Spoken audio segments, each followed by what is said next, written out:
Salam sejahtera kepada rakan-rakan semua. Kali ini saya ingin tunjukkan kepada anda bagaimana kita boleh letakkan favicon ke dalam website kita. Okey, favicon ni apa dia? Kalau anda perasan, lihat, ini adalah contoh favicon. Kalau dekat YouTube ni, dekat atas ni adalah contoh favicon. Kalau seperti di Google, ini adalah contoh favicon. Jadi katalah saya nak letakkan favicon saya seperti ini. Apa saya cadangkan kepada anda, anda kena buat dulu gambar dia. Buat dulu gambar dia. Gunakan teknik yang saya tunjukkan sebelum ni, semasa cara membina logo, banner dan header di dalam video sebelum ni. Jadi saya buat satu logo saya. Katalah saya nak letak A saja. Saya buat di dalam PowerPoint. Lepas tu saya print screen. Saya klik print screen. Ingat balik pelajaran sebelum ni. Saya tampalkan di dalam pen. Saya copy. Saya potong mana yang saya hendak. Saya Ctrl C, copy. Klik new, don't save. Dan saya tampalkan. Dan saya savekan file ini. Saya letakkan contoh nama dia A lah.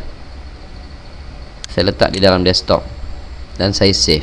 Kalau anda nak buat image lain, anda boleh buat image lain. Selepas itu anda lihat di sini. Selepas itu buka FileZilla dan upload image tersebut. Image A tadi tu saya upload ke tapak domain.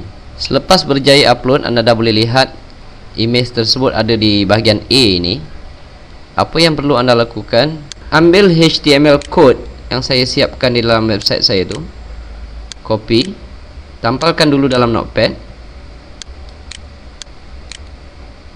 dan URL image anda tu anda masukkan di sini. Anda kena type, mesti type daripada http:// masukkan domain anda. Kalau domain saya checkin.ws/ nama file, jangan lupa cara-cara menulis URL a.jpg. Selepas itu jangan silap ya, tulis URL ni nanti gambar tak keluar. Kopikan semua sekali ni. Pergi dalam website anda, klik di bahagian source ni.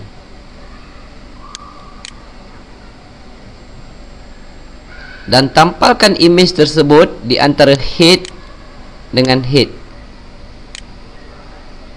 Tak kira dekat mana. Di antara head dengan head ni, katalah anda nak letak bawah title ni, enter, tampalkan.